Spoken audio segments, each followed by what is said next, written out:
Ito ang mainit na balita at trending ngayon sa mundo ng social media. Matapos ibunyag ni Alice Goo at Cassandra Ong ang tunay na koneksyon ni Harry Roque sa Pogo, abay gobyerno ni Marcos hindi na mahagilap itong si attorney. Naniniwala naman si Kong Luistro na hindi lang Chinese ang mga protektor ni Alice Goo, kundi kapwa nating Pinoy na traidor at maka-China. I really wish to find out sino ba ang mga taong nasa likod ni Cassie Ong at saka ni Alice Goo.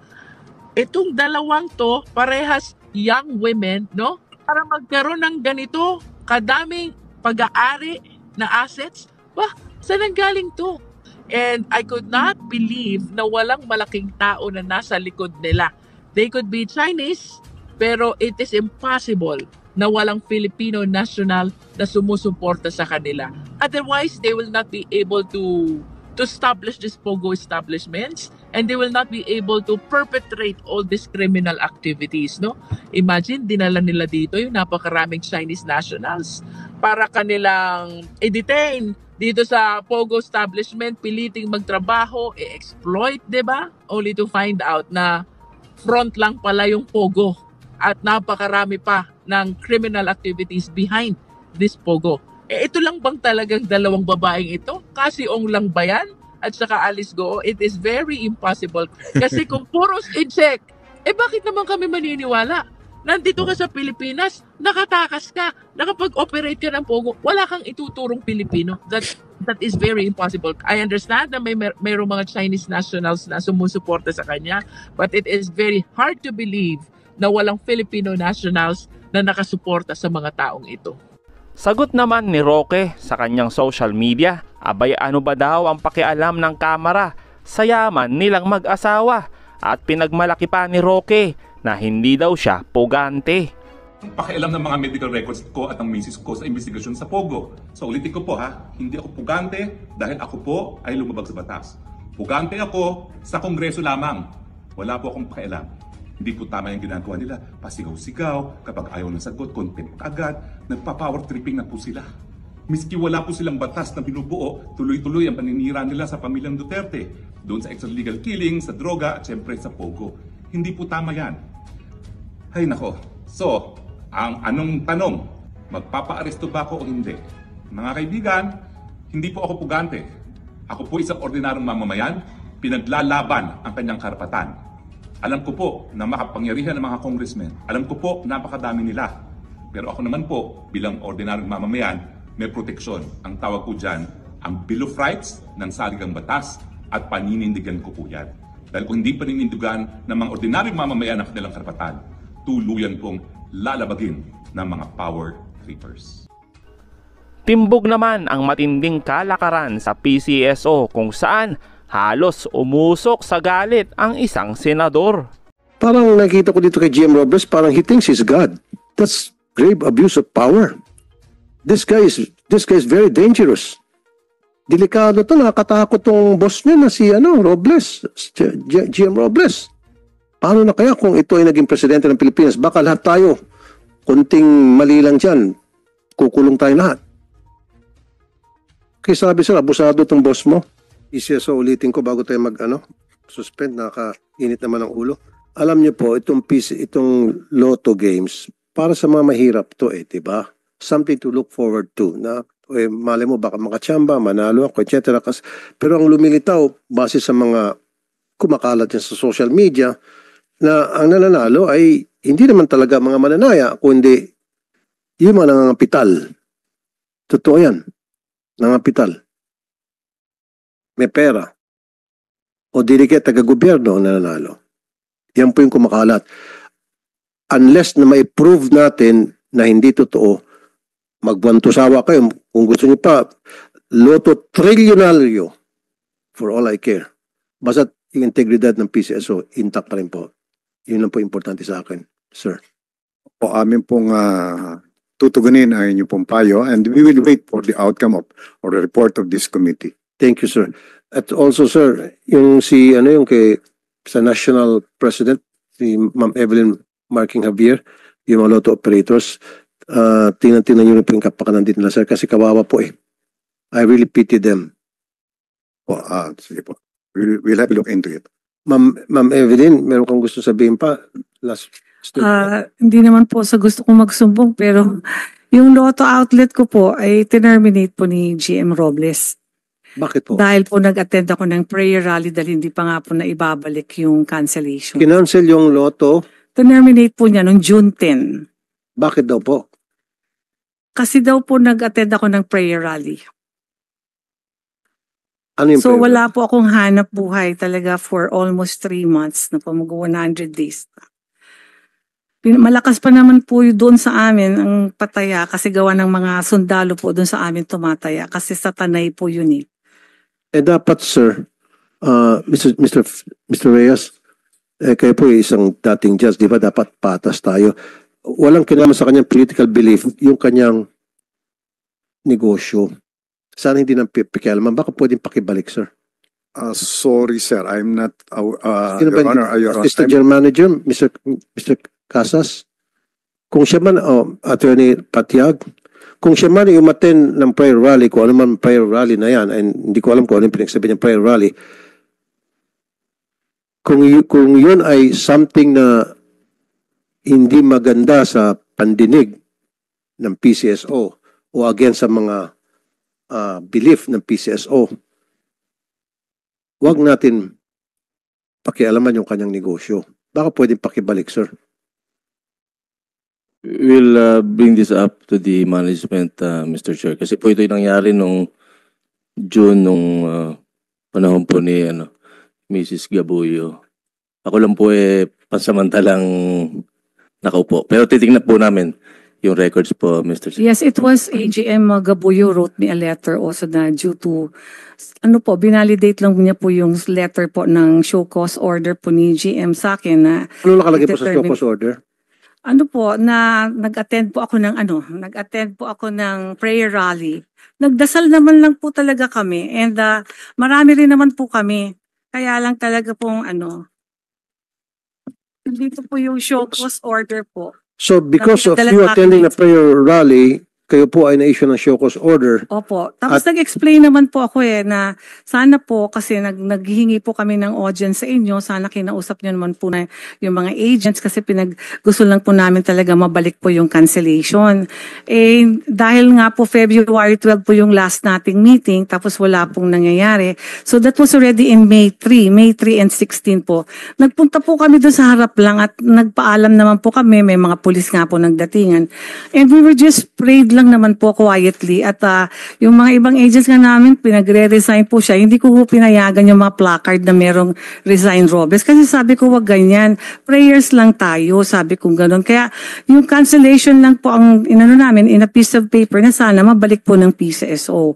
And then po nung I received a letter po ng May to show cost order po na sinasabi nga po na i-explain ko daw kung bakit hindi ako dapat i-terminate. Dahil nga po, nag-attend ako ng prayer rally. And then, I wrote a letter po, nag-apila ako po, sumulat po ako sa kanya, and then nagpunta pa po ako ng personal sa kanya, regardless of meron pa po akong letter sa kanya, tapos nagpunta po ako ng personal, kinausap po siya, na sinabi ko po sa kanya na yun lang po yung bread and butter ko, at yung anak ko naman po ay kagagaling lang po sa heart surgery, at wala naman po ako nakuhang tulong talaga sa PCS. And then 3 weeks ago, I was diagnosed po na I have a cancer at my breast. So parang siguro sa sobrang stress na po nito, wala kaming hanap buhay. Parang sobrang naman pong, parang sa akin po, parang masyado naman po akong pinersonal at siningle out po ni GM Robles. Parang nag-beg po ako sa kanya, nakiusap po ako sa kanya, pero ayaw niya po talaga. Sabi niya po basta i-terminate Sir, na daw po. Attorney Patiag, nandun ba sa kontrata ng PCSO na bawal ang mga lotto operators mag-attend ng mga prayer rally? Otherwise, sila yung makatanggap ng show cause order? Is that written Wala in po the yata contract? sa kontrata, Wala? Mr. Chair. So din kung wala sa kontrata, mali po yung ginawa ninyo dito kay Ma'am Evelyn Javier. What's your opinion, Mr. Rafanan ng Ombudsman, sir?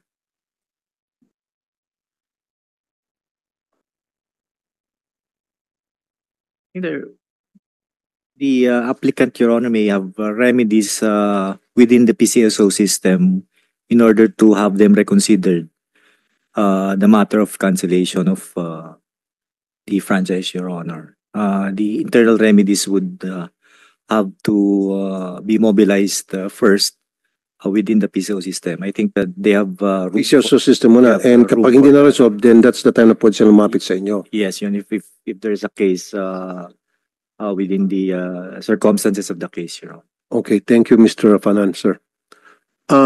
So PCSO, Mr. Chair, yes, Attorney Pachag, sir. pwede po i-share na. Ito po yung sulat ng aming ahensya sa kanya. Show cause ordered May 2024 addressed to Miss Evelyn Javier. Ito po tungkol sa rally na binanggit niya na last May 3, 2024 kung saan ang iba pang lotto agents na nag-participate. So dito po sa sulat na ito na binigay sa kanya, inaasahan po ng ahensya na makipag-communicate siya sa amin, proper dialogue and to clear some issues. Ito po ay na-interpret na nag-work against the interest of PCSO. So yun po, kaya po siya pinadala ng show cause order within 48 hours sa receipt of the notice. So yun po yung naging Pong reason, bakit siya pinadala ng show cause order? apparently dito po sa rally na ginawa sa tapat ng opisina ng PCSO last May 16, 2024 at saka po yung May 3, 2024. Okay. And then this one is So, sabi po rito, in short po, attorney, yan nga, tama nga siya. Kaya na-cancela yung kanyang kontrata sa PCSO dahil nag-attend siya ng rally. Na-issue siya ng show cause order, tama? yan po lumalabas dito. And, Kaya nga, so, yan po, so tinanong kita kanina kung nasa kontrata ba ng PCSO na kapag ikaw ay nag-attend ng rally, prayer rally, kung ano pa man yan, ikaw ay ma-issue ng show cause order hanggang sa ikaw ay matanggalan ng kontrata. Di ba? Wala. So therefore, tulad sinabi ni Mr. Panan ng ombudsman, ayusin mo muna siguro to internally. Siguro pakibalik na lang, mag-usap na lang kayo. Di ba? Mag-usap ng maayos. And then after na makapag-usap kayo ng maayos, magpakatawaran kung ano man yung mga problema, and then ibalik na lang yung negosyo niya. What do you think, Attorney Pachag, sir? para tingin po namin sa management, Mr. Chair. Nasaan nga pa si Chairman GM Robles? Officially po nasa official travel sa Portugal, Mr. Chair. Okay. Lisbon, Portugal. Okay. So, sige, mag-usap-usap po kayo. Kausapin si GM Robles, saka itong si Ma'am Javier. Kayo po, Attorney Pachag, kasama siguro si Chairman Reyes, kung ano yung pwedeng gawin na para maplansya yung problema. Yung pong lotto agents po, yung lotto outlet ko po 20 years na po siya eh. I have never violated anything in my contract. We remit every day. Lahat po ng takot po kami diyan sa mga violation kasi alam namin yun po yung reason para ma-terminate po ako. Kaya I was really, my whole family, my relatives, they were quite surprised na bakit terminate na lang ng ganun dahil lang nag-attend lang ng prayer rally. I mean, lahat naman po ng tao may karapatan naman pong tumulong din doon sa ibang agents po para marinig po or ayaw po niya kaming dinggin yung aming The prayer rally in front of PCSO. Opo, doon sa kabilang side lang po. And we were not making And that noise. prayer rally is para telling PCSO na there is a problem, please help us. Yeah, we pray na ibalik po yung cancellation of tickets, ibalik po yung 2,000 na bigyan na po ng machine yung 2,000 outlets. Yung dalawang issue lang po na yun ang pinag-pray namin doon. Yun naman pala, Attorney Pachag. Nag-rally sila sa harap ng PCSO, nagdarasal na sana maibalik yung kanilang mga outlets. Ano masama po doon?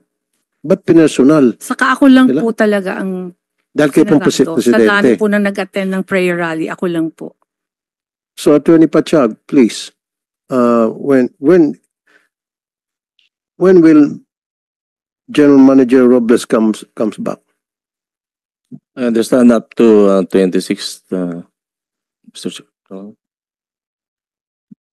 1 week po yata, Mr. Chair. Okay. Siguro po sa susunod na hearing, I want him here and then gusto ko pag-ayusin ko sila ni Ma'am Evelyn at maibalik yung kanyang outlet. Sabi niya, wala raw siyang violation for more than 20 years. Ginagawa niyang lahat na tama. And then nag-attend siya ng prayer rally, parang short of saying, nagdarasal at nagmamakaawa na sana maibalik niya yung mga Lotto outlets nila nagsara and then napunada. Binalikan sila. Pamimersonal. Parang nakita ko dito kay GM Robles, parang he thinks he's God. That's grave abuse of power. Really. This guy is very dangerous. You give him little power, he exceeds that power that was given to him. Grabe naman. Delikado to, nakakatakot tong boss niya na si Robles, GM Robles.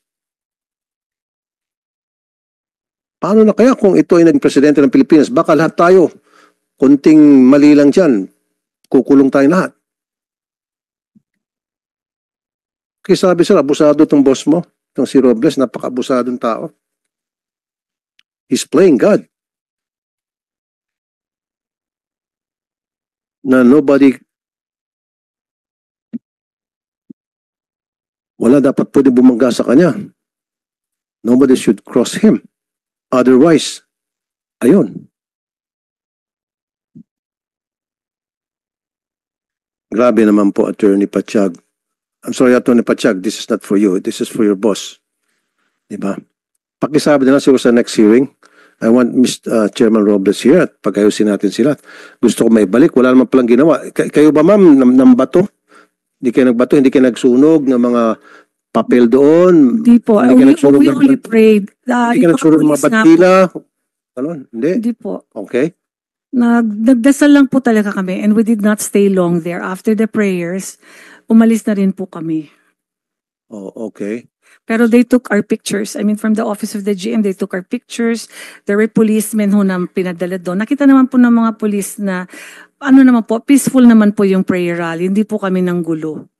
Sige ma'am, sa susunod na hearing, pag nag-attend si GM Robles, pag-ayusin ko kayo and then i-request natin na ibalik yung inyo pong outlet. Yes sir, kasi yun lang po yung hanap buhay ko. Wala naman po ako ibang hanap buhay. Dito po sa ginagawa namin po, gusto ko lang talagang matulungan po yung mga na-displaced na Lotto agents. At kaya nila ako ginawang presidente kasi naniniwala po sila na matutulungan ko sila.